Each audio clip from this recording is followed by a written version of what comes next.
આપ સૌને મારા પ્રણામ. કઠણ કળિયુગમાં સહેજ પણ વિહવળ થયા વગર જે વિહવળનાથની તમે પરંપરા જાળવીને બેઠા છો, તમારા હૃદયમાં બેઠેલા એ તત્વને હું વંદન કરું છું.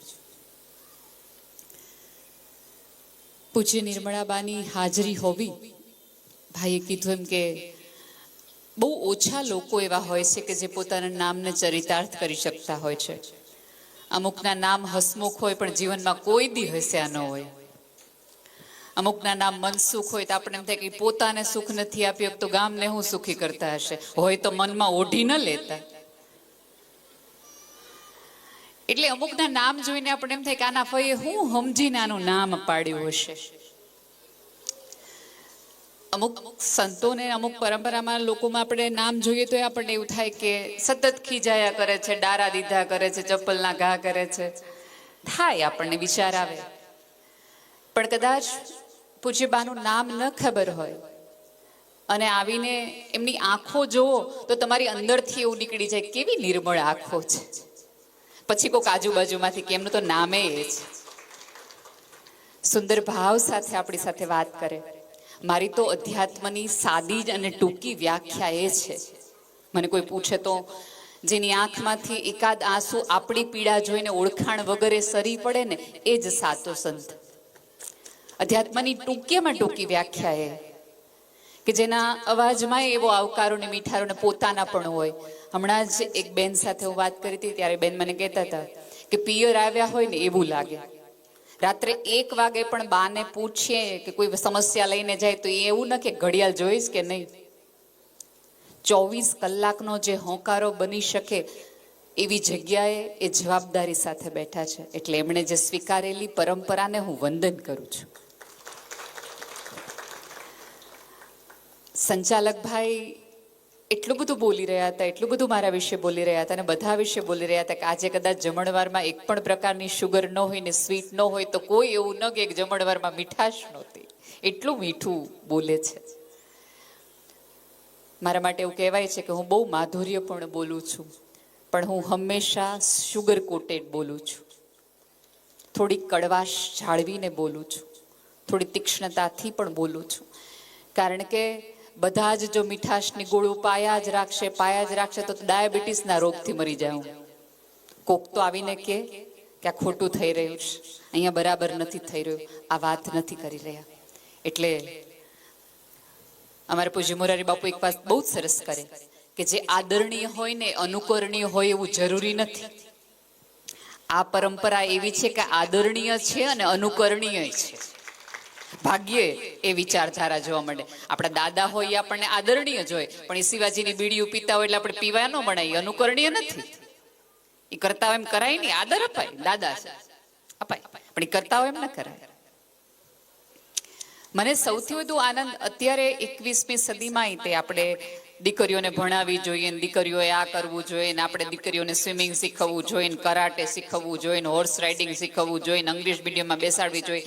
ત્યારેય મતભેદ થતા હોય, ત્યારેય ચર્ચા થઈ હોય. તમે વિચાર તો કરો, આજથી 50 વર્ષ પહેલા આ બોટાદ કેવું હશે?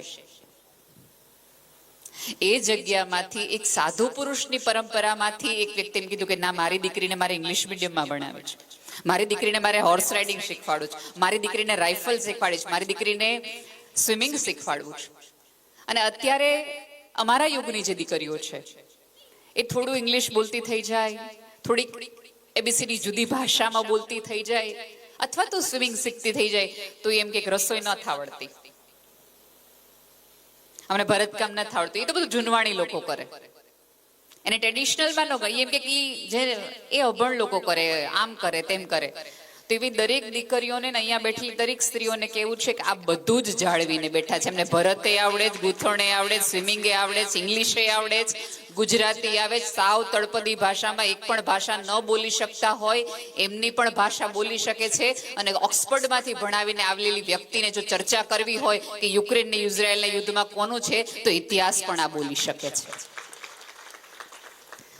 તો આધુનિકતાની મોટી વ્યાખ્યા એ છે કે તમને પૂર્વ, પશ્ચિમ, આજ, આવતીકાલ અને ગઈકાલ બધાનું જ્ઞાન હોય અને તેમ છતાં તમે આજની ભાષા બોલતા હોય તો તમે સાચા. હવે વાત વિષય તરફ જાઉં. મને બહુ જ ગમે છે. મને આજ આ યુગમાં મને કોઈ સૌથી વધુ કે, કારણ કે શિક્ષકનો જીવ છે તો મને સૌથી વધુ કેળવણી પર વાત કરવી હંમેશા ગમતી હોય છે. શરૂઆત આપણેથી જ કરીએ કે સંસ્કાર અને શિક્ષણ. અહીંયા બેઠેલા દરેકની સંસ્કારની વ્યાખ્યા જુદી છે. મારી સંસ્કારની વ્યાખ્યા જુદી, તમારા સંસ્કારની વ્યાખ્યા જુદી, પેલા નંબર વાળાની જુદી, બધાના સંસ્કારની વ્યાખ્યા જુદી જુદી છે. તો હવે જે મત માટે જ આપણે એક નથી, એનો વિચાર આપણે આપણા બાળકોને કરાવડાવો છે. અને સૌથી મોટી ગેરસમજણ એ છે કે સારી સ્કૂલમાં મૂકી દો પછી આપણી કોઈ જવાબદારી નથી. એ બહુ મોટી ગેરસમજણ છે. આ યુગમાં સંતાન હોવું એટલે તમારે 24 કલાક માટે સજાગ હોવું એ છે. પહેલાના જમાનામાં ચોક્કસ શેરીમાં પાડોશમાં છોકરા મોટા થઈ જતા હતા, દીકરા દીકરીઓ મોકા જતા હતા. હવે સમય અને કઠણ કળયુગ એ આવ્યો છે કે પાડોશીના ઘરે જાતા પહેલા ન્યૂઝમાં આવેલા ઓલા સમાચાર વિચારવા પડે એમ છે કે 48 વર્ષના એક દાદાએ 3 વર્ષની દીકરી સાથે અડબલા કર્યા. એટલે આપણને વિચાર આવે, મૂકતા આપણને એમ થાય કે કેમ મૂકવા જાવી દીકરીને. જે તમે સમાચારો, અહીંયા તો એસપી સાહેબ બેઠા છે, એમને ક્યારેક પૂછજો તો ખરા. અત્યારે જે પણ કેસીસ આવે છે ક્રિમિનલ કોઈ પણ પ્રકારના, છેલ્લા 2023માં સૌથી વધુ ક્રિમિનલ કેસીસ છે એ જુવેનાઇલ કેસીસ છે. એનો અર્થ કે 14 વર્ષથી નીચેના બાળકોએ કરેલા ગુનાઓ. હવે એક તરફ આપણે એઆઈ તરફ જવું છે, એક તરફ આપણે ચંદ્રમંગળ તરફ જવું છે, અને એક તરફ આપણે પેરેલલ આઈ જીવાનું છે. ભાષા આપણી જ નહીં બદલાવીએ તો કેવી રીતે થશે? અને એ મેક્સિમમ ગુનામાં કયા ગુનાઓ છે ખબર છે? મમ્મીએ મોબાઈલની ના પાડી એટલે દીકરાએ મમ્મીને ખૂન કરી નાખ્યું. પપ્પાએ સંતાનને પબજી રમતી વખતે રોક્યું એટલે એક દીકરાએ. અને સૌથી ખરાબમાં ખરાબ ન્યૂઝ તો બાદ ત્યારે મેં વાંચ્યા, બેંગ્લોરની ઘટના છે કે માં ના પાડે છે કે ગેમ નથી રમવાની, એટલે માનું ખૂન કરે છે, લોહી વહે છે, માની લાશ પડી છે, અને તેમ છતાં બાળક 2.5 કલાકે મોબાઈલમાં ગેમ રમે છે. અને એ ગેમ રમ્યાની પૂરી થાય છે પછી એને સભાનતા આવે છે કે ઓકે મારાથી ખૂન થઈ ગયું મારી માનું. અને જરાય એવું ન માનતા કે આપણે ત્યાં નહીં થાય. આજે મોબાઈલ આપણને બહુ સરળ દેખાય છે, નાનું એવું દેખાય છે. અને તમને શું લાગે છે આપણે બધા સંસ્કારી હતા? આપણે બધા સામૂહિક રીતે અત્યારની પેઢી છે ને હાવ આવી છે. અત્યારની પેઢીમાં કોઈ સંસ્કાર જ નથી. એક વસ્તુ યાદ રાખજો, આપણે બધા સંસ્કારી એટલા માટે હતા, હું ને તમે નાના હતા ત્યારે ટીવી સિવાય એક પણ દૂષણ નહોતું. ત્યારે ઇન્ટરનેટ હતું, મોબાઈલ હતા, આટલી ઇઝીલી કોઈ પણ પ્રકારના કેફી દ્રવ્યો મળી શકતા હતા. આપણે કોરોના જોયો તો, આપણે ઓનલાઈન એડ્યુકેશન જોયું હતું. આપણે બધા સંસ્કારી એટલા માટે રહી શક્યા કારણ કે આ બધું નહોતું. એ હોત તો આપણે બગડ્યા હોત. એટલે માત્ર પેઢીનો વાંક ન કાઢો. હવે આપણે જ નિયમ લીધો હોય કે જ્યાં સુધી 2GB પૂરું ન થાય ત્યાં સુધી સૂવું નહીં, માતાજીની આડી હોય એ રીતે. અને પછી બાળકોને વહેલા સુઈ જાઓ, વહેલા ઉઠો, વહેલા સુઈ જાઓ, વહેલા ઉઠો. આપણે બાળકોને એમ કહીએ કે સોશિયલ મીડિયાથી દૂર રહ્યો. હવે આપણને દિવસમાં 3 વખત સ્ટેટસ મૂકવાની, ગામના જોવાની ટેવ હોય, પણ છોકરાઓને આપણે ના પાડીએ કે તમે ન જોતા, તમે ન કરતા. આપણે મોબાઈલમાં સ્ટેટસ મૂકીએ, પછી આપણી ભાભીએ જો સ્ટેટસ ન જોયું હોય તો હામી મળે તો આપણે દાંત ન કાઢીએ કે 3 દીથી સ્ટેટસ મૂક્યું જાણે જોયું નથી. આપણે ત્યાં તકલીફ અત્યારે આપણે બધાને એ થઈ ગઈ છે કે ઓફલાઈન ગમે એવો ખરાબ વ્યવહાર કરો ચાલે, પણ ઓનલાઈન તમારે મને દિલ જ આપવાનું. મેં તમને દિલ દીધું, તમારે મને દિલ જ દેવાનું. મેં તમને અત્યારના છોકરાઓને, હું ને તમે નાના હતા ત્યારે આપણે આમ કરીએ ને તો એમ કહેતા થમ્સ અપ. અત્યારના બધા છોકરાઓ આ બધે ખડે કે લાઈક. આખી ભાષા બદલાઈ ગઈ છે, આખી વિચારધારા બદલાઈ ગઈ છે. આપણા સંતાનો આપણને જોઈને મોટા થાય છે, આપણને સાંભળીને નહીં. અત્યારના મા બાપની મોટામાં મોટી સમસ્યા એ છે કે એ સંવાદ કરતા નથી, સૂચનાઓ જ આપે છે. આમ કરના, અહીંયા વયું જા, આ ખાઈ લે, અહીંથી આવી જા, હોમવર્ક કરના, ઓલું કરના, આમ કરના. અને સૌથી મોટું અઘરા અઘરું એ છે કે અત્યારે એ પેરેન્ટિંગને હેલિકોપ્ટર પેરેન્ટિંગ કહેવામાં આવે છે. તમે હમણાં યુપીએસસી, જીપીએસનું, આઈપીએસનું બધાનું રિઝલ્ટ આવ્યું છે. તમને ખબર છે એમાં સૌથી વધુ જે બધા રેન્ક આવેલા છે એ કોઈ મોટી સારી સ્કૂલોમાં કે ઓક્સફોર્ડમાં ભણેલા કે ત્યાંથી આવેલા મા બાપનું નથી.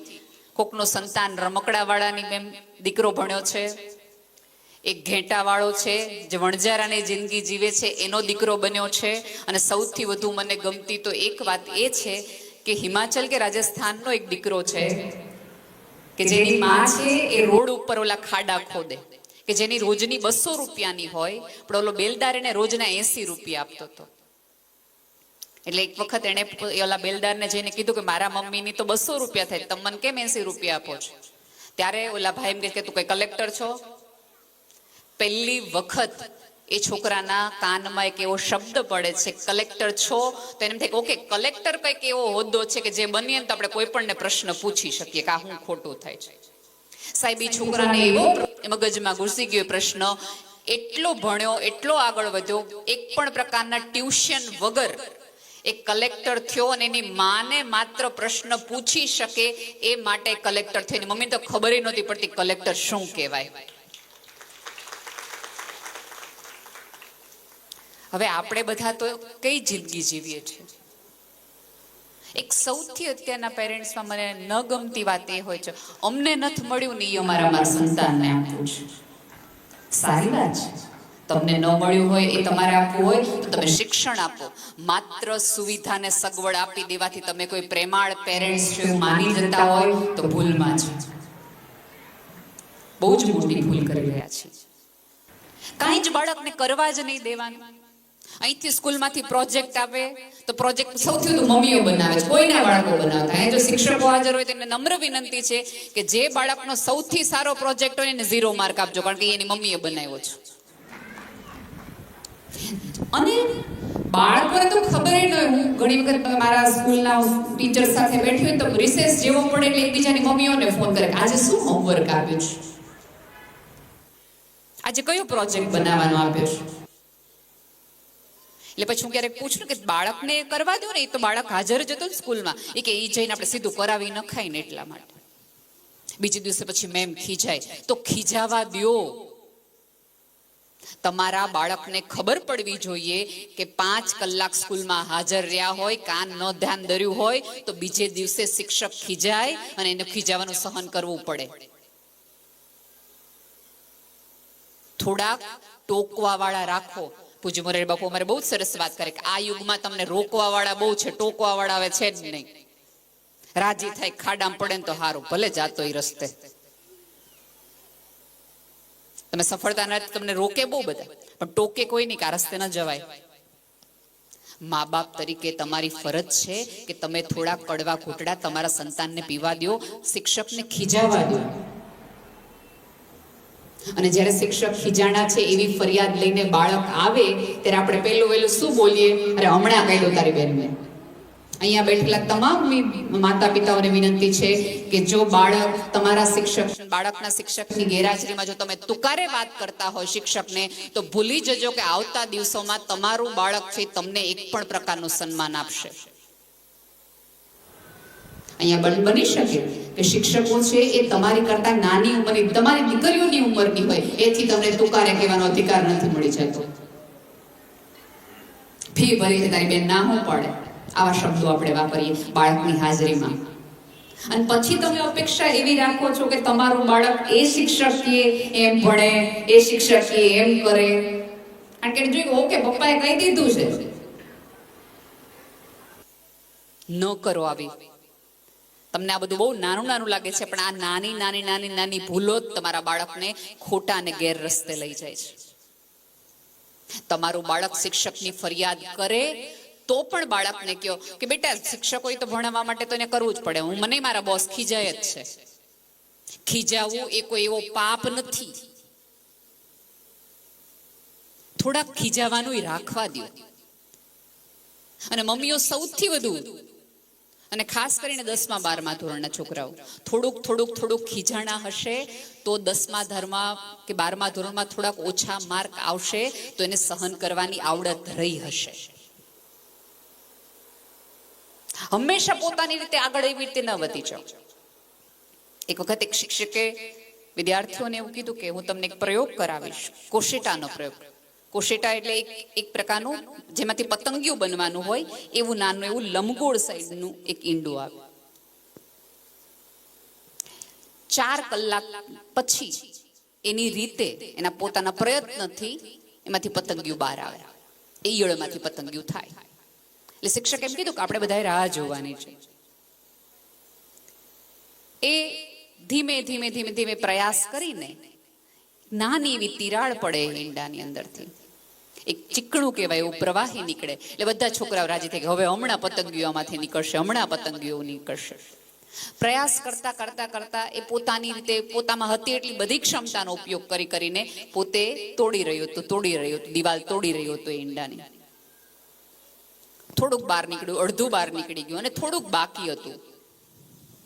એવામાં એક છોકરાએ આમ કરુણાવશ થઈને, પ્રેમ ઉભરાઈ આવે ને આપણને બધી મમ્મીઓને ખાસ,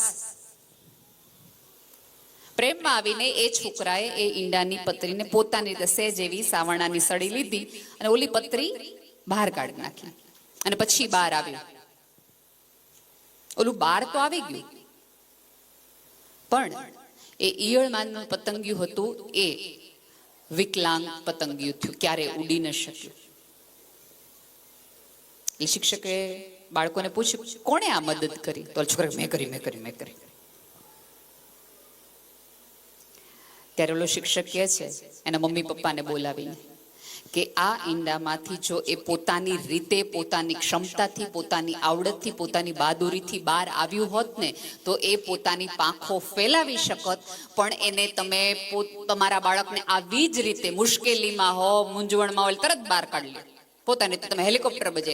અહીંયા શિક્ષક ખીજાય તો પહોંચી જાઓ, ખીજવાનું નહીં. પછી શિક્ષકની એક મર્યાદા છે. જ્યારે ક્લાસ બદલાય ને ત્યારે બીજા શિક્ષકને કહી દે કે આ છોકરાને વતાવતા નહીં, મમ્મી બાંધવા તરત આવી જશે. 10મા 12મા સુધી તમારા બાળકને કોઈ રોકે નહીં, કોઈ ટોકે નહીં. પછી કોઈ ખરાબ સોબતમાં જાય, કોઈ ખરાબ વસ્તુમાં જાય, ખરાબ રસ્તે જાય તો એ શિક્ષક ક્યારેય તમને ધ્યાન દોરશે નહીં, કારણ કે તરત તમારી અંદરની ઓલી રણચંડી મમ્મી દેખાશે એમને. થોડુંક હા, બાળક રિપીટેડલી એકની એક ફરિયાદ કરતું હોય, આમાં શું સત્ય છે તમે મને કહો. તમે ને હું કેવું માનીએ છીએ ખબર છે કે એ બાળક છે. અને હવે અધવચ્ચેના ઉંમરના બાળકોને તેવું થાય 90% વસ્તુમાં આપણે એમ કહીએ તું નાનો તને ન ખબર પડે, અને 50% વસ્તુમાં આપણે આવડો મોટો થયો ખબર નથી પડતી. અને નક્કી શું કરવાનું? આ પેઢી બહુ જ સ્માર્ટ છે. તમે માનો છો એના કરતા એ બહુ જ જુદું વિચારી શકે છે. એનું વિઝન જ સાવ મારા તમારા કરતા જુદું છે. હમણાં મારી સાથે એક જોબ કરે છે પ્રતીક્ષાબેન કરીને. આમ વહેલું ઉઠાડવાનું હોય ને બાળકોને, એને પોતાના બાળકને વહેલું ઉઠાડ્યું એટલે જવું જ ન હોય છોકરાઓને તો સ્કૂલે. તો એના મમ્મીને કહ્યું તો હાવ પાકિસ્તાની જેવી જોઈએ કે શું કામ? કારણ કે એને જોઈ કે પાકિસ્તાનની જેલમાં છે ને કેદીઓને હુવા નો દી વહેલા ઉઠાડ નાખે. આ બાળકો બહુ જ વિચિત્ર ભાષા બોલે છે. ક્યારેક તમને ને મને ન સમજાય અને એમના પ્રશ્નો બહુ જુદા છે. આપણી તકલીફ એ છે કે આપણે પ્રશ્નોવાળી જનરેશન છીએ જ નહીં, આપણે પૂછવા જ નહીં દેવાનું. કારણ કે આપણને નાના હતા ત્યારે આપણે પૂછતા કે આ શું કરો, આપણે નાનો એવો તમાચો મળતો, ચૂપચાપ આંખો બંધ કર, બોલવા માંડ. હવેની પેઢી તમને પૂછે છે અને તકલીફ એ છે કે જ્યારે તમે પૂછતા નથી ત્યારે આ બાળકો ગૂગલને અને યુટ્યુબને પૂછે છે અને જેમાંથી સૌથી વધુ ખરાબ જવાબો એને મળે છે. હમણાં મારા ધ્યાનમાં એક કિસ્સો આવ્યો હતો. બધી મમ્મીઓ નેઇલ આર્ટ અહીંયા તો ફોર શ્યોર કરાવતી જ હશે, અને સ્કૂલોમાં નિયમ હોય કે બાળકોએ નખ રંગીને ન આવવાના. એટલે ઓલી છોકરાઓને મગજમાં થઈ જાય. હવે એક વસ્તુ યાદ રાખજો કે હવેના માતા પિતાઓએ સંન્યાસ જુદી રીતે લેવાનો છે. આ રીતે કે ભાઈ એને સ્કૂલમાં બાળકને નખ રંગીને નથી જવાના, તો તમારે પણ નેઇલ આર્ટ થોડોક વખત નહીં કરાવવાનો, જ્યાં સુધી એને સમજ ન આવે. તો હું કહું છું દાખલો એ બહુ ખરાબ ને બહુ ચિંતાજનક છે. બે દીકરીઓએ આવી રીતે પછી ઓલા ગિફ્ટમાં આપને તમે નેઇલ આર્ટ લઈ દો ને, બે બેનપણીઓ એવી રીતે નેઇલ આર્ટ લીધું, મમ્મી પપ્પાની ગેરહાજરીની અંદર ફેવિસ્ટિકથી ચોંટાડ્યું નખ નેઇલ આર્ટના. પછી ફેવિસ્ટિકથી તમે ચોંટાડો એટલે બધાને ખબર છે કે જે આમ થતું હોય એટલે કેટલી હદે ચોંટી જાય. પછી બંને છોકરીઓએ ડરથી મમ્મીને પૂછવાના બદલે યુટ્યુબમાં સર્ચ કર્યું કે આવી રીતે આંગળી ઉપર ફેવિસ્ટિક ચોંટી જાય તો શું કરી શકાય. અને તમે પછી એણે વિચાર્યું કે ભાઈ ઓકે ગરમ પાણી કરો ને એમાં હાથ નાખો ને પછી તમે કલ્પના કરી શકો છો કે 3જા ધોરણ ને 4થા ધોરણની છોકરીઓની આંગળીની શું હાલત થઈ હશે. આ કેવી ક્રૂરતા છે કે છોકરાઓ મા બાપને પૂછવાના બદલે ગૂગલ અને યુટ્યુબને પૂછે છે. આપણે કેવા યુગમાં આવી ગયા છે કે જ્યાં શ્રદ્ધાનો માપદંડ ગુરુ પર નહીં ગૂગલ પર વધુ છે. અહીંયા બેઠેલા કેટલાય લોકો છે કે જેની 7 પેઢી આ આખી જગ્યા સાથે જોડાયેલી છે. તમે વિચારતા હો કે તમારી 8મી પેઢી પણ આ પરંપરા સાથે આ ભાવ સાથે જોડાયેલી રહે તો બહુ જરૂરી છે કે એને શિક્ષણની સાથે એવા સંસ્કારને કેળવણી આપો કે એને કોઈ પણ પ્રકારના પ્રશ્ન હોય તો એ તમને પહેલા પૂછી શકે ડર્યા વગર. મા બાપમાં બાળકમાંથી ડર કેમ ન તમે કાઢી શકો? કારણ કે આપણે બાળકોને મારી મારીને મેણા ટોણાથી ઉછેરીએ છીએ. મને જો ખબર પડી તો તારું આવ્યું છું આમ જ કરી નાખીશ, મને જો ખબર પડી તો તમે સમજી લે તારો ભણવાનો બંધ, મને જો ખબર પડી તો કાલથી તારો મોબાઈલ બંધ, મને ખબર પડી તારું સ્કૂટર બંધ. મને ખબર પડીમાં ક્યારેક એવું બને કે તમારું બાળક કઈ મુશ્કેલીમાં છે ગામ આખાને ખબર હોય, તમને જ ન ખબર હોય. રાધર તમારા બાળકમાં એક એવી શ્રદ્ધા હોવી જોઈએ કે જગતની કોઈ પણ મુશ્કેલી તકલીફમાંથી, અને સાવ સાદી હું તમને વાત કરું, અત્યારે ધારો કે વરસાદ આવે અને તમારા કોઈના કપડાં વરસાદમાં ખરાબ થાય, ભીના થાય, તો તમે ક્યાં જાઓ? ઘરે જ ને. કોઈ દિવસ તમે એવું વિચારો કે આવા ભીના ને ખરાબ ને મેલા ને ગારાવાળા કપડે ઘરે કેમ જાઉં? પાડોશીના ઘરે જઈને કહો છો કે મારા બહુ ખરાબ કપડાં છે તો હું ઘરે જઈ શકું એમ નથી. આ કાદવ વાળા કપડા કેમ ઘરે જાઓ? તમે તમારા જ ઘરે જાઓ છો એવી શ્રદ્ધા સાથે કે મારા ખરાબ કપડા સાથે પણ મારી માને હું ભેટીશ ને તો મારી મમ્મી એવું નહીં કે નવી સાડી ચા ઘરે જ. તમારા બાળકને સમજાવો કે આ જગતની ગમે એવી મોટી ભૂલ કરીને આવો, ગમે એવી મુશ્કેલીમાં તમે હો, તો આ ઘરના દરવાજા એક જ આ પૃથ્વી પર એવા છે કે જે અંદરથી તારી માટે વગર ટકોરે ખુલવાના છે. બહુ મોટી સમસ્યા. મારે જ્યારે પણ પેરેન્ટિંગનું ઉદાહરણ આપવાનું હોય ત્યારે હું હંમેશા સુનિલ દત્તનું આપું, ક્યારેય અમિતાભ બચ્ચનનું ન આપું. અમિતાભ બચ્ચને હેલિકોપ્ટર પેરેન્ટિંગની ભૂલ કરી, તો આજે તમે જોઈ શકો છો કે અભિષેક બચ્ચન ક્યાં છે. સંજય દત્તનો પિતા સુનિલ દત્ત, એને ખબર હતી કે એનો દીકરો ડ્રગ્સમાં આવી ગયો છે, વુમનાઇઝર છે, આતંકવાદીઓ સાથે જોડાયેલો છે, એક પણ ગુના એવો નથી કે મારા દીકરાએ કર્યો નથી, તેમ છતાં એનો બાપ એવી રીતે લડ્યો, એવી શ્રદ્ધાથી લડ્યો કે આજે સંજય દત્ત દાખલા આપી શકાય ને એવો એક સક્ષમ વ્યક્તિ તરીકે સમાજમાં બહાર આવ્યો. જેલમાંથી બહાર આવ્યા પછી તે કયા કારણે? આજે પણ સંજય દત્તને પૂછો તેવું કે મારા આટલા મોટા ઉંમરના બાપે જ, એટલા માટે આજે સંજય દત્ત જુદો છે, સુનિલ દત્ત નથી. તેમ છતાં આ જગતમાં કોઈ વ્યક્તિ કે કોઈ વ્યસન એવું નથી બન્યું કે હવે સંજય દત્તને કોઈ બગાડી શકે. બની શકો એમ છો તમે ને હું? આપણે તો 2 વસ્તુ થાય 3 દિવસે છાપાવાળાને જઈને કહીએ લખી નાખો આ બાળક સાથે અમારે કોઈ સંબંધ નથી, લખી નાખો આ દીકરી સાથે હવે અમારે એક પણ પ્રકારના સંબંધ નથી. પછી એક ભૂલમાંથી બીજીને, બીજીમાંથી ત્રીજી કરે. અત્યારે સૌથી વધુ જે દીકરીઓની સમસ્યા છે એમાં સૌથી મોટું, અથવા દીકરાઓની પણ સમસ્યા છે, બ્લેકમેલિંગ કઈ પ્રકારનું થાય છે?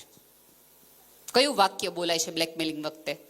તારા ઘરે જઈને અમે કહી દઈશું કે તું આ કરી રહ્યો છે. એના બદલે તમારા સંતાનમાં શ્રદ્ધા હોવી જોઈએ, તકલીફમાં હોવી જોઈએ. અને એક વસ્તુ યાદ રાખજો, મારાને અહીંયા કોઈ બેઠેલી વ્યક્તિ એવી નથી, મારાથી લઈને તમારા સુધી કોઈ કે જેને ભૂલ ન કરી હોય, જગતમાં ખોટું ન કર્યું હોય. ઉપરવાળાની દયા હતી કે આપણા બધાનું બચાયેલું રહ્યું, આમ રહ્યું.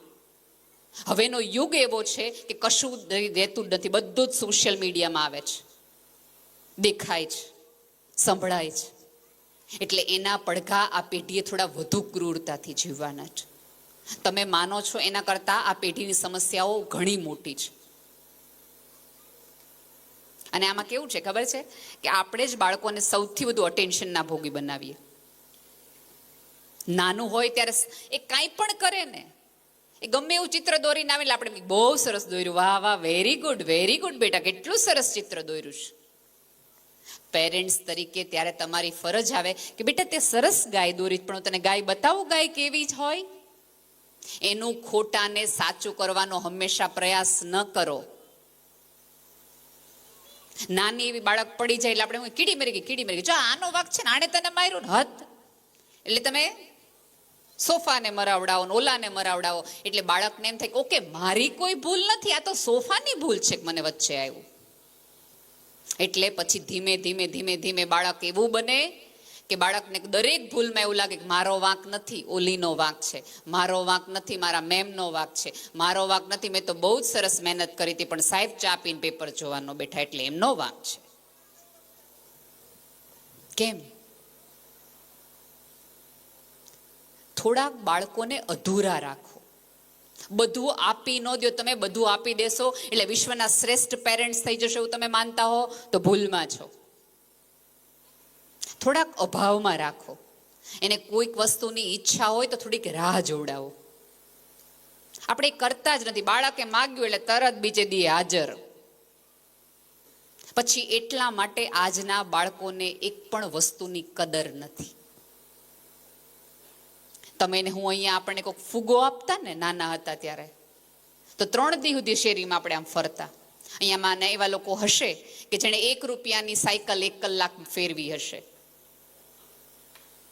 1 રૂપિયાની એક સાયકલ અઠવાડિયામાં 1 વાર ફેરવતી ને તો આપણને એમ થતું કે આપણે પ્લેન ઉડાડ્યું છે. અત્યારે બાળક માગે ન માગે, જરૂર હોય ન હોય આપી દો એટલે એને કોઈ ઈચ્છા જ નથી રહેતી. હજી થોડુંક મોટું થાય એટલે આપણે કહેવા માંડી 9મા ધોરણમાં આવે એટલે આપણે સ્કૂટર આપી જ દેવું છે, આપવું જ પડે, મોબાઈલ આપી જ દેવો છે. તમે મને એ સમજાવો કે એવી કઈ જરૂર છે કે તમારે તમારા બાળકને મોબાઈલ આપવો જ પડે? એવો એ કયો બિઝનેસ કરે છે? કયો? અત્યારે તમને કદાચ ખોયું હશે, થોડાક દિવસ પહેલાનો જ કિસ્સો છે કે એક 8મા ધોરણની દીકરી એક 10મા ધોરણના છોકરા સાથે જતી રહે છે. એ દીકરીના ઇન્સ્ટાગ્રામની અંદર 5 એકાઉન્ટ છે. અહીંયા બેઠેલા તમામ પેરેન્ટ્સને કહીએ ને કે તમે ઇન્સ્ટાગ્રામમાં 1 એકાઉન્ટ ખોલી દો ને તો એ ન ખોલી શકે.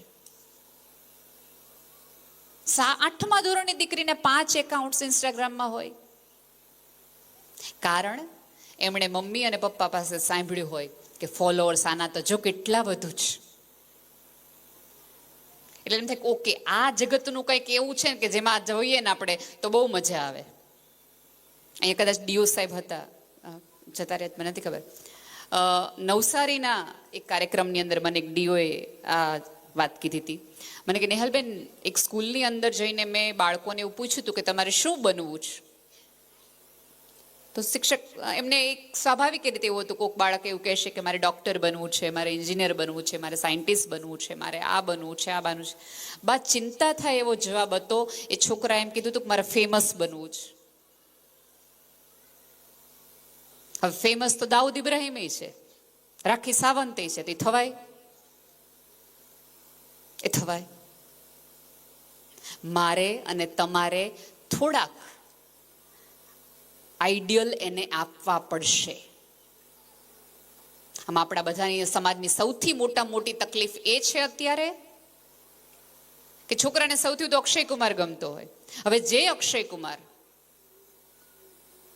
વેજીટેરિયન છે, એક પણ પ્રકારનું વ્યસન નથી કરતો, જિમ્નાસ્ટિક કરે છે, રાત્રે 9 વાગે સૂઈ જાય છે, સવારે 4 વાગે ઉઠે છે, આટલી બધી પ્રોપર્ટી છે, એ અક્ષય કુમાર આપણા છોકરાને એમ કે બોલો જુબા કેસરી, વિમલ ખાઓ, મજા કરો.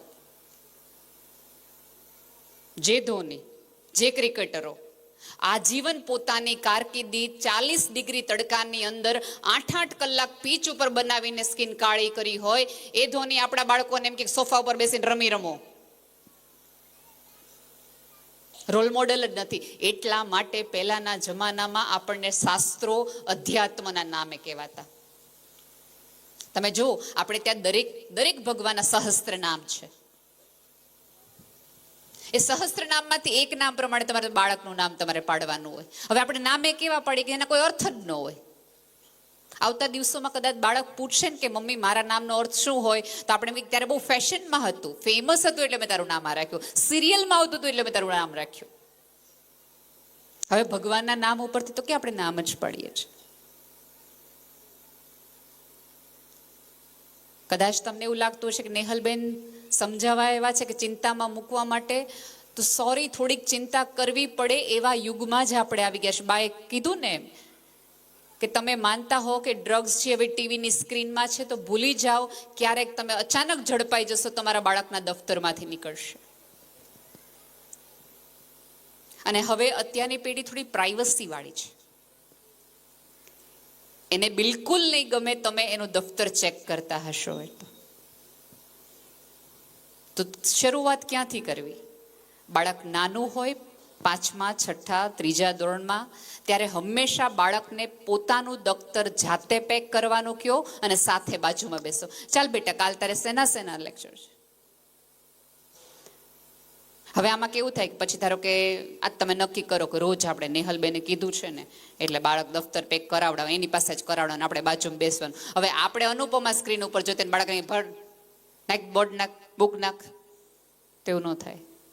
તમારું ધ્યાન એ દફતરમાં હોવું જોશે, કારણ કે તમારે ચોકીદાર નથી બનવાનું. એવી રીતે બાળકની સામે નજર નાખવાની છે. અને તો આવતા દિવસોમાં દફતરમાં એકાદ અધચૂકતી વસ્તુ નાખવી હશે તો બાળકને ડર હશે કે આજ રાત્રે જ્યારે હું દફતર ખોલીશ, કાઢીશ, ત્યારે મમ્મી બેઠી હશે ને એનું ધ્યાન હશે દફતરમાં. આ ડર કરતા એને શરમ સંકોચ કે મમ્મીને શું જવાબ આપીશ એ હોવું જોઈએ. અને બીજું કે જેટલી ચિંતા સમાજ સ્ત્રીઓની ફેશનની કરે છે, એટલું સમાજ પુરુષોના વ્યસનની ચિંતા નથી કરતો. જો આમાંના ઘણા બધા હશે જે કરતા હશે, એમને નમ્ર વિનંતી છે કે તમે છોડી ન શકો ને તો કાંઈ નહીં, નવા ઊભા ન કરતા. આમાં થાય કેવું કે જે ન કરતા હોય ને એને એમ કે હોપારી તો લે, હોપારી લે, આ તો ખવાય. ડોક્ટરે અત્યારે તો કે છે. એટલે જે ન ખાતા હોય એમને તમે ધીમે ધીમે સોપારી તરફ વાળો, અને તમે સપારીને આ વસ્તુ ખાતા હોય પણ તમે કયા મોઢે તમારા બાળકને એમ કહેશો તું ડ્રગ્સ ન લેતો. માત્ર જવાબદારી સ્ત્રીઓની નથી, બાળ ઉછેર એ માતા પિતા બંનેની જવાબદારી છે.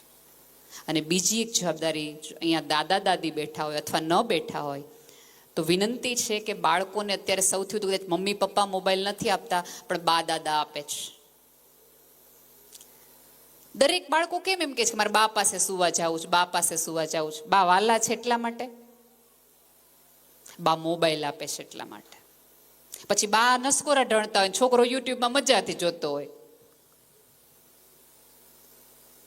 બાને પણ વિનંતી છે કે બાળક વાલું લાગે, ગળે રડે તો બહુ ગમે, પણ મોબાઈલથી જો વાલું તમને કરતો હોય તેનો અર્થ એ છે કે જ્યાં સુધી મોબાઈલ એને મળતો નથી ને ત્યાં સુધી તમારી પાસે આવશે. એના બદલે મોબાઈલ નહીં આપવાનો. અત્યારે સૌથી વધુ સમય સારામાં સારો હોય તો દાદા દાદીઓ માટે છે, કારણ કે દાદા દાદી એક જ એવા છે જેની પાસે સમય છે, વાર્તાઓ છે. અત્યારના કેટલા મા બાપ એવા છે જે પોતાના બાળકોને વાર્તા કહે છે, વાર્તા મૂકી દે. અત્યારનું બાળક છે એ કૃષ્ણ ભગવાનને મંદિરમાં પછી જોવે છે, પેલા કાર્ટૂનમાં કૃષ્ણ ભગવાનને જોવે છે. પછી તો આપણે એવી અપેક્ષા રાખીએ છીએ કે આ બાળક ભગવાનને સિરિયસલી લે, બાળક મગજમાં કાર્ટૂન જ રહે, ભગવાન ના આવે. પેલા એને મંદિરમાં જઈને દેખાડો કાને કહેવાય. આવી સરસ જગ્યાઓમાં, આવી સરસ સંસ્થાઓમાં છે તો તમારી ફરજ માત્ર બાળકને અહીંયા મૂકી દેવાની નથી. આ ધારા જે રીતે ચાલે છે, અને જો તમે એવી ભૂલમાં હો કે ભાઈ ખાલી મૂકી દીધું એટલે અમારી કોઈ જવાબદારી નથી, તો ભૂલી જજો. આ સ્કૂલ 5 કલાક 6 કલાક તમારા બાળકને સાચવશે, એ પ્રમાણેનું ટાઈમ ટેબલ બનાવશે, એ પ્રમાણે વિધિ બનાવશે, પણ પછી તમારી જવાબદારીમાં આવશે. અને સૌથી વધુ મહત્વની વસ્તુ એ છે કે મોબાઈલ આપો છો એના કરતાં બાળકને મેદાન આપો. રમત ગમત નથી કરતા. તમે જે વિદેશને સૌથી વધુ ગાળો આપો છો ને કે પશ્ચિમમાં આમ છે, પશ્ચિમમાં આમ છે, પશ્ચિમમાં દર શનિ રવિ છે એ માતા પિતા નાના બાળકને લઈને સાયકલિંગમાં નીકળે, બોટિંગમાં નીકળે, રાફ્ટિંગમાં નીકળે, બાળકો સાથે પર્વતો ઉપર જાય. આમાંના કેટલા વ્યક્તિઓ છે એ બાળકોને ખેતરે લઈ જાય છે રવિવારે. બહુ સરસ ભાઈ, વંદન કરું છું. એક વાલી. હવે ખેતરમાં મને તમને ન જવું ગમતું હોય તો બાળકને ક્યાં આપણે મોલમાં જવું હોય, અને આપણે મોલમાં ખરીદીમાં જવું એટલે આપણે બાળકને ક્યાં મૂકી આવીએ તો કોઈ ગેમ ઝોનની અંદર.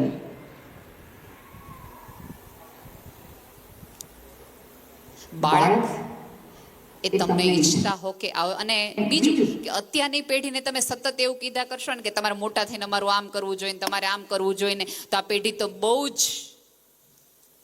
અમે તમને કીધું તું બાળકો કરવાનું, અમે તમને કીધું તું અમારી માટે કરવાનું. આપણા માતા પિતા આપણી માટે કહેતા કે અમે તમારી માટે આટલું કર્યું, તો આપણી આંખમાં પાણી આવે છે. કરો, મારી મમ્મી મારી માટે આટલું કર્યું, મારા પપ્પાએ આટલું માટે. આ થોડી જુદી પેઢી છે. એ તમને એમ કહેશે, અહીંયા બેઠેલી ઘણી મમ્મીઓ છે જેને નોકરી નહીં કરી હોય બાળકો માટે, અને તમે બાળકને એમ કહેશો કે મેં તારી માટે નોકરી એ નહોતી કરી, એમ થાય તને કોણ રાખે, તો એ તમને બહુ પ્રેમ કહેતી છે, મેં તમને નહોતું કીધું, તમે તમારી ચોઈસથી મૂક્યું હતું.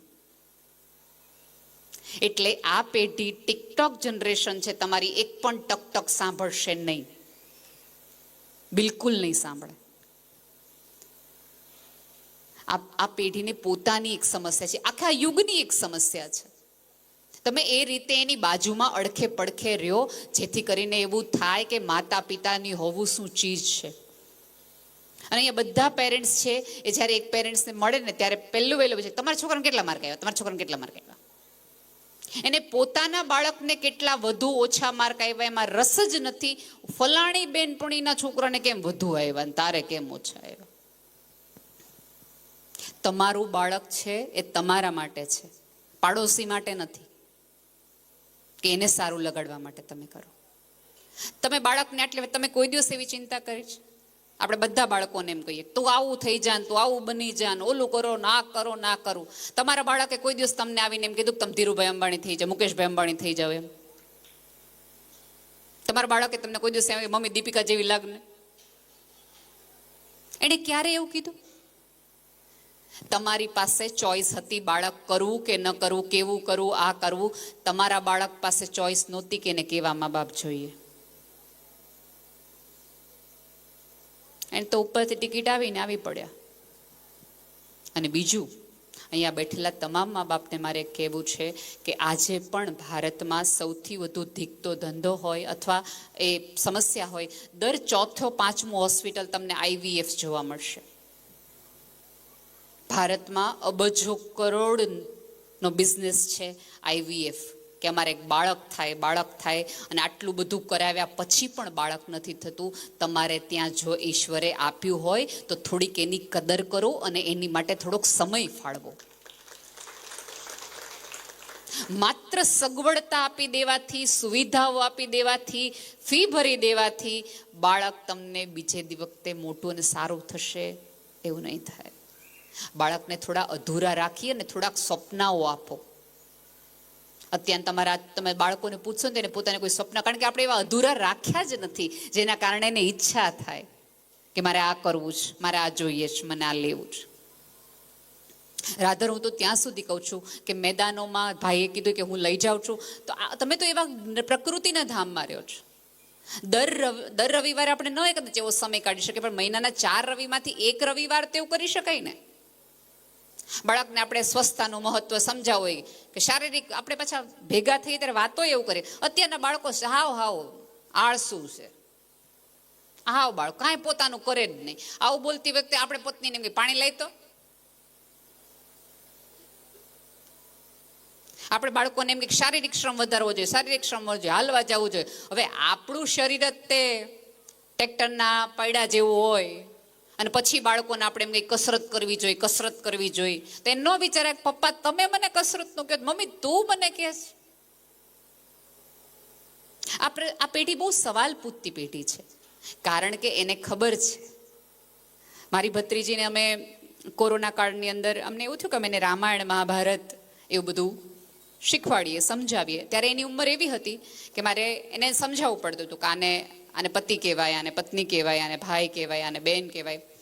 તો મારી ભત્રીજીએ મને એવો પ્રશ્ન કર્યો હતો કે આ રાવણ કેમ ઘડીએ ઘડીએ એમ જ કે મેં લંકાપતિ રાવણ હું, મેં લંકાપતિ રાવણ હું. એની પત્ની તો મંદોદરી હતી, કે એ ક્યાં લંકાનો પતિ હતો. સવાલ તરીકે તમે જુઓ તો એકદમ વ્યાજબી છે. આ પેઢી એવી છે કે જો એને યોગ્ય માર્ગ દેખાડનાર મળી જાય તો ક્યાંય ને ક્યાંય સુધી જઈ શકે. પણ તકલીફ એ છે કે આપણને જ માર્ગ ન ખબર હોય તો શું કરે છે. અને બીજું, જમતી વખતે તો પ્લીઝ બેનો મોબાઈલ ના આપો, પ્લીઝ. તમારું બાળક ભૂખ્યું રહેશે ને તો જરાય નહીં મરી જાય. આ જગતમાં કોઈ ભૂખ્યા એટલા બધા મરે જેટલા ખાઈને મર્યા છે. વધીને શું થશે? બાળક નહીં જમે. કેટલો વખત નહીં જમે? એક ટાઈમ, 2 ટાઈમ. આવા ત્રાગા હું ને તમે નાના હતા ત્યારે કરી દે. અમારા ઘણા બહેનો મારે જેમ હશે તે કોલો ડ્રેસ લે ને તો જ હું જમું. અને આપણે તોય નહોતો મળતો, તોય આપણે સાંજે જમી જ લેતા હતા. અને પાછી મમ્મીઓ એટલી ખરાબ દલીલ કરે કે મોબાઈલ ચાલુ હોય તો એને ખબર ન પડે કે 3 રોટલી ખાઈ લીધી. એટલે તકલીફ જ એ છે કે શું ખાય છે એને ખબર નથી રહેતી. મોબાઈલ દરમિયાન એને સ્વાદની નથી ખબર પડતી, એને સુગંધની નથી ખબર પડતી, એને કલરની નથી ખબર પડતી. એને એ નથી ખબર પડતી કે એક સ્ત્રીએ, એક માએ કેટલે ઉનાળાની અંદર, કેટલી ગરમીની અંદર એને કઈ રસોઈ એની માટે બનાવી છે. અને અહીંયા જે છોકરાઓ બેઠા છે એમને મારે વિનંતી છે કે બેટા પપ્પાને છે ને પપ્પા આગળથી હંમેશા ભેટ ન લેવાની હોય, ક્યારેક એને ભેટવાનું રાખો. થોડુંક પપ્પાને પણ ક્રેડિટ આપવાનું રાખો, બધું મમ્મીઓ જ ન થઈ જાઓ. અને પપ્પાને તો જાણે આપણે ખીજાવવા માટે રાખ્યા હોય ને એમ મમ્મીઓ વાપરે. આવા દે તાર પપ્પાને, આવા દે તાર પપ્પાને. એટલે પપ્પાએ બિચારા ક્યાંય ના ક્યાંય કંટાળીને થાકીને આવ્યા હોય ને EMI ની ચિંતા હોય ને ધાર્યું આજે થયું ન હોય ને બોસ એને મારે કંટાળ્યા હોય અને પાર્કિંગ મળ્યું ન હોય ને હજી તો પપ્પા ઘરમાં આવે આવે આવે આવે દરવાજો ખોલે તા મમ્મી કે બધું કામ મૂકી દે, પેલા આને લઈ લ્યો. એટલે પપ્પા હા ભીડા કર્યો કે સટાક દઈને એક લગાવી દે. એટલે છોકરાને એમ થાય કે આ શું કામ ખીજાવા હાટું ઘરે આવતા છે, બહાર રહેતા હોય તો. પછી બાળક રડતું રડતું રસોડામાં આવે, તમે ચા બનાવતા હોય એટલે તમારી અંદરની યશોદા જાગૃત થઈ જાય. રોતું રોતું બાળક આવે, મેં તને કીધું તું કે તું તોફાન કરીશ તો પપ્પા મારશે. બાળક માં એક જ છે, આ ભાઈ છે આડા. પછી ક્યારેક એવું બને કે આવી બધી પેરેન્ટ્સ મીટિંગમાં તમે જો લગભગ મમ્મીઓ હોય, પિતાને એવું ન હોય કે એને આવવું ન હોય. આર્થિક સમસ્યાઓ અને જવાબદારીનું ક્યારેક એવું ભારણ હોય કે હંમેશા એ આવી ન શકે. એટલે બાળક ક્યારેક તમને સવાલ કરીને પૂછે કે પપ્પા કેમ સાથે ન હોય. એટલે આપણે અંદરની ઓલી પડાશ હોય કે ક્યાં કોઈ ઘરે હશે અત્યારે. એ વખતે તમને તમારા પતિ સાથે ગમે એવા અણબનાવ હોય, ગમે એવી તકલીફ હોય, ત્યારે તમારી અંદરની એક પત્ની, એક માં બોલવી જોઈએ કે બેટા પપ્પા બહાર રહે છે ને 9-9, 12-12 કલાક, એટલે આપણે આટલી ટાઢકમાં ને એટલે આટલી સારી સ્કૂલમાં અમે તને બેસાડી શકીએ છીએ. સંતાનોને સમજાવો કે સંતાન જ્યારે એક ઈચ્છા કરે છે ત્યારે એક પિતા પોતાની 100 ઈચ્છાઓને માળવે મૂકી પોતાની નોકરીનો 1 કલાક વધારી દે છે, ઓવરટાઈમ વધારી દે છે. જ્યારે પહેલી વખત બાળક એવું બોલે ને કે પપ્પા મારે વિદેશ ભણવા જવું જ, તે દિવસથી બાળક આટલું બોલીને સૂઈ જાય છે. પિતા પડખું ફેર્યા રાખે છે, કઈ રીતે કઈ સેટિંગ કરવું, ક્યાં રોકાણ કરવું કે 10 વર્ષ પછી મારા છોકરાને ભણાવવાનું થાય તો આ જમીનના પૈસા વધી જાય, આ શેરના પૈસા વધી જાય. તો ક્યારેક પિતા પણ બાળક માટે શું કરે છે એ સમજાવો. અને જે સંતાનો અહીંયા બેઠા છે એમને વિનંતી છે કે ક્યારેક અમે તમને રોકટોકવાળા લાગતા હશું, ક્યારેક અમે તમને ગુસ્સાવાળા ખીજાવાવાળા પેરેન્ટ્સ લાગતા હશું. બેટા તમે લોકો નહોતા આવ્યા ને ત્યાં સુધી અમે તે સ્ત્રી પુરુષ મજાના જ હતા. તમે એવું ન માનતા કે તમારા મમ્મી પપ્પાને કોઈ સ્વપ્ન નહોતા. એ જીવનમાં પહેલી જ વાર મા બાપ બન્યા છે, એટલે એમનાથી પણ અમુક ભૂલો થઈ જતી હોય, સ્વાભાવિક છે. આ એ જ મમ્મી છે કે જેણે તમે જ્યારે ગર્ભમાં હતા અને તમે પહેલી લાત મારી હતી ને ત્યારે આ સ્ત્રીએ એ પાટું ખમીને ઉપરવાળાનો આભાર માન્યો હતો કે મારું બાળક ફરકે છે. આ ભાઈ છે આડા. તો એ માએ જ્યારે તમે અંદર હતા ત્યારથી તમારા આ પાટા ખાધા હોય, એ માને વિચારથી, વાતોથી કે કોઈ પણ રીતે પાટો મારતા પહેલા એક વખત તમારી જાતને અમુક સવાલો કરજો. અત્યારે એવું ટેકનિકલી કહેવાય છે ને ટાઈમ્સમાં પ્રૂવ થઈ ગયેલું છે કે આ જગતમાં આપણે સૌથી વધુ માં કોઈના ફોન અવોઇડ કરતા હોય કે કાપતા હોય તો એ મમ્મીનો ફોન છે. મમ્મીને પૂછવું જ હોય છે કે બેટા ક્યાં છો, એટલે આપણે થાય મારી મમ્મીને એટલી તકલીફ છે ને જ્યાં હોય ને પૂછવું છે ક્યાં છો ક્યાં છો ક્યાં છો, એ કેમ છો એ માને એટલા માટે પૂછવું હોય છે કે થોડીક વખત પહેલા જ હમણાં એને ન્યૂઝ વાંચ્યા, એક બાઇકનો એક્સિડન્ટ જોઈ લઈને પહેલો વિચાર આવે છે કે મારા દીકરાને તો સેફ હશે ને. કારણ કે આપણે રમરમાટી જો સંસ્કારના કોઈ ડોઝ નથી આવતા, એની કોઈ કેપ્સ્યુલ નથી આવતી આપણે લઈ શકીએ. કાંઈ પણ શીખવું હોય તો તમારા બાળકને તમે વિવેક શીખવાડો. અત્યારે આ જગતમાં સૌથી મોટી સમસ્યા હોય તો વિવેકની છે. તમે અત્યારે ગાડી જશો ને તો તમારા બધાની ગાડીમાં 200 ની સ્પીડ લખી હોય. એનો અર્થ એ છે કે એ કંપનીએ એ સ્કૂટર એ ગાડી બનાવી ત્યારે એન્જિનિયરોથી લઈ આખા સંવિધાને નક્કી કર્યું હતું કે આ ગાડીની ક્ષમતા 200 ની સ્પીડે ચાલી શકે એટલી એમાં ઇન્જિન ને બધી વ્યવસ્થા છે, પણ ચલાવાય નહીં 200 ની સ્પીડે. એ તમારો વિવેક છે. તમે જે પ્રમાણેનો વિવેક એને શીખવશો ને એ તમારા સંતાનનો આવશે. તમે તમારા મમ્મી પપ્પાને ઘરે નીકળતા પહેલા કહી અને પગે લાગીને જતા હશો તો આવતા દિવસોમાં તમારું બાળક તમને કહીને નીકળશે. અત્યારે જો સૌથી વધુ 10મા 12ના ધોરણના વિદ્યાર્થીને આપણે પૂછીએ ક્યાં જાસ તો પહેલું તમારું શું કામ છે.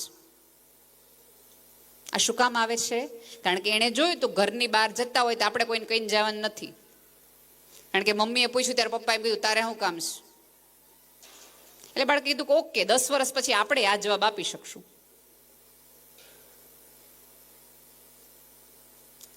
પપ્પાએ મમ્મીને કીધું તું તને ન ખબર પડે, એટલે બાળકે ઓકે મમ્મીને કઈ ન ખબર પડતી. હું ને તમે છે ને આપણી 3 પેઢી સત્તરસિંગા નામના એક પ્રાણીથી ડરીને મોટા થઈ ગયા. જો સત્તરસિંગો આવશે, હજી કોઈને ખબર નથી સત્તરસિંગો કોણ છે. અત્યારની પેઢીને આપણે એમ કહીએ કે અંધારાની માં આવશે. તો હમણાં મારી એક ફ્રેન્ડની દીકરાએ એની મમ્મીને એમ કીધું કે અંધારાની માં જેવી તું જ છો. કારણ કે થોડા દિવસો પહેલા પતિને આ કહેતા જતી હતી કે તું કેવી છો. પછી પિતાઓને ખાસ વિનંતી છે કે પત્નીને તમે જે ભાષામાં જે રીતે વાત કરતા હો પણ બાળકની હાજરીમાં ન કરો. એક સ્કૂલની અંદર બાળકોને રમવા લઈ ગયા નદી કિનારે. પછી બાળકોને એમ કીધું કે આજે ફ્રી તમને જે રમત આવડતી હોય એ તમને રમવાની છૂટ છે. અને શિક્ષક આમ ફરી રહ્યા હતા આજુબાજુ ચારે બાજુ. બાળકને કઈ છે નહીં, નદી પાસે કોઈ જાય નહીં, એ બધી વ્યવસ્થા કરી રહ્યા હતા, જોઈ રહ્યા હતા. એવામાં એક જગ્યાએથી ખૂબ બાંધવાનો, રાડા પાડવાનો, ઘા કરવાનો ને એવો અવાજ આવવા માંડ્યો. એટલે શિક્ષકે ત્યાં જઈને બાળકોને પૂછ્યું કે તમે શું કરો છો, તમને એ રમવા માટે બોલાવે છે, બાંધવા માટે? એ કે ના મેમ અમે લોકો રમી જ રહ્યા છીએ. એટલે શિક્ષક પૂછે કે આ એવી કઈ રમત છે કે જેમાં બાંધવાનું? એ કે અમે ઘર ઘર રમી રહ્યા છે. હું મમ્મી બની છું ને પપ્પા બન્યો છે. કારણ કે આ પેઢીએ મમ્મી પપ્પાને બાંધતા જ જોયા છે. બહુ મોટી સમસ્યા છે. હું એને સંસ્કાર અને વિવેકનું ચોક્કસ નામ આપીશ, પણ સંતાનોએ માતા પિતાને પ્રેમ કરતા નહીં, એકબીજા સામે દલીલ કરતા જ જોયા છે. એના બદલે થોડાક સારા ઉદાહરણો એને સંબંધોના આપો, જેથી કરીને બાળકની ભાષામાં પણ થોડોક વિવેક આવે. બાળકને થોડુંક દેતા શીખવાડો. અને બીજું, આમાંના ઘણા બધા વાલીઓને ફરિયાદ હશે કે અમારું બાળકને આ નથી આવડતું, અમારા બાળકને ઓલું નથી આવડતું, અમારું બાળક આ નથી કરો. સાહેબ, એક તો તમારી પાસે બાળક છે એ જ મોટી ઉપરવાળાની દયા છે, અને એનાથી પણ અતિ અતિ અતિ મોટી કૃપા ઉપરવાળાની એ છે કે તમારું બાળક બોલી શકે છે, તમારું બાળક ચાલી શકે છે, તમારું બાળક જોઈ શકે છે. આવો ક્યારેક, અમારા ભાઈએ કીધું એવી કંઈ અહીંયા સંસ્થા છે, ક્યારેક જજો તો ખરા એવી મનોદિવ્યાંગ સંસ્થામાં, તો તમને ખબર પડે કે તમારા બાળક પાસે આ બધી ઇન્દ્રિયો સાબિત હોવી એ ખુદ કોર્તે મોટી ચીજ છે. ક્યારેક જઈને સંસ્થાઓ જો અને બાળકોને દેખાડો, કારણ કે બાળકને ફરિયાદ છે, પપ્પા ઓલું નથી કરતા, મમ્મી આ નથી દેતી. તમારા બાળકનો જન્મદિવસ જ્યારે ઉજવો ત્યારે આવી સંસ્થાઓમાં જઈને ઉજવો, તેથી તમારા બાળકને ખબર પડે કે બધું હોવું શું ચીજ છે. ચોક્કસ બર્થડે સાંજે એને ગમે એવો ઉજવો, પણ સવારે તો નિયમની જેમ રાખો કે ચોક્કસ એક મંદિર દેવસ્થાને જાઓ. બાળકને થોડુંક દેતા શીખવું. બાળક જ્યારે એક વસ્તુ લઈને આવે, વેફર કે એવું કંઈક, અથવા બિસ્કિટ લઈને આવે, તો બાળકને અચૂક એવી ટેવ પાડો, ઘરમાં કોઈ ખાય કે ન ખાય, પહેલા બધાને પૂછવાનું કે તમે લ્યો, તમે લ્યો, તમે લ્યો. હવે આમાં થાય કેવું કે આપણે આવી ટેવ પાડી હોય એટલે પેલા એ બિસ્કિટનું પેકેટ લાવે અને દાદાને આપે, ના બેટા તું ખા, બધું તારું જ છે. પછી બા પાસે જાય તો બા એમ કે બેટા બધું તારું જ છે. પછી પપ્પા પાસે જાય એટલે પપ્પા એમ કે બધું તારું જ છે બેટા, કોની માટે છે આ બધું? પછી 15 વર્ષે બાળક એમ કે આ બધું મારી માટે જ છે, તો તમે શું કહેવાના છે? કારણ કે બાળકે સમજી લીધું ઓકે આપણે કાંઈ કરવાની જરૂર છે જ નહીં, આ બધું આપણા માટે જ છે. ત્યારે તમારે ખાવું હોય, ન ખાવું હોય, જોતું હોય કે ન જોતું હોય, લઈને મૂકી દો, પછી બીજે દિવસે બાળકને આપો. પણ બાળકને ટેવ પાડો પાડો પાડો ને પાડો કે આપણી વસ્તુમાંથી કોકને શેર કરવું પડે. જો આ કર્યું હશે તો આવતા દિવસોમાં તમારા 2 સંતાનો ક્યારેય કોર્ટ કેસે નહીં ચડે, કારણ કે એને ટેવ છે કે આપણામાંથી આપણે આપવું તો પડે. અત્યારે બદીઓ તમે ઈચ્છો કે ન ઈચ્છો, તમારા ઘરમાં બારી બારણા બંધ રાખો ને તોય પ્રવેશી જાય એમ છે, કોઈને કોઈ સ્વરૂપે. એવું બોમ્બાણી આપણે એવું કહેતા હોય છે કે મોબાઈલ હેક થાય છે. મોબાઈલ એકચ્યુઅલી મારા ને તમારા મગજ હેક થાય છે, એની પણ ચિંતા કરવાની છે. આની તો કોઈ રસ, તમે સાદો એક મોબાઈલ લ્યો ને, એને તમે કોટિંગ કરાવડાવો કે સ્ક્રેચીસ ન પડે. 20,000ના મોબાઈલમાં સ્ક્રેચ ન પડે એની તમે ચિંતા કરતા હોય તો અમૂલ્ય કહેવાય એવા બાળકના માનસ ઉપર અમુક ઉજળાઓ પડે એની ચિંતા તમે કેમ નથી કરતા? કેમ નથી કરતા? જ્યારે જ્યારે જાઓ ત્યારે આવી જગ્યાઓમાં તમે દેખાડજો. એમણે સરસ એક મજાનું મ્યુઝિયમ જેવું કર્યું છે, એમાં સરસ એક સરખા લોટાઓ રાખ્યા છે.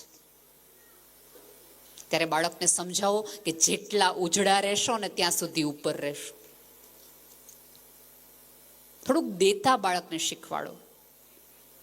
બાળક ભૂલ કરે તો એ ભૂલને પણ એક્સેપ્ટ કરતા શીખો. થાય બેટા ભૂલ. જેટલું બાળકને ડરી ડરીને મોટા કરાવશો, યાદ રાખજો તમારું બાળક આવતા દિવસોમાં એટલું તમારાથી દૂર રહેશે.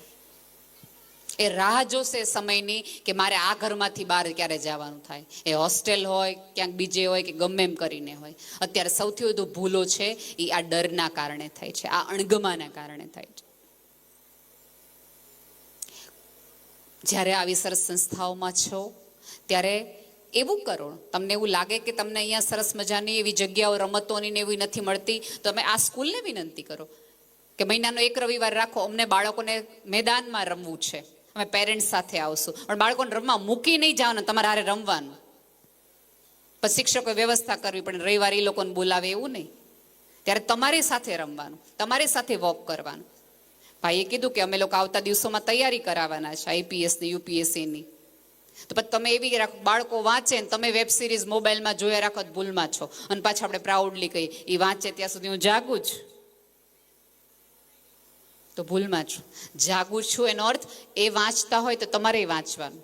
એ વાંચે ને તમે મોબાઈલમાં અનુપમા જુઓ તેમ નહીં, એમ નહીં.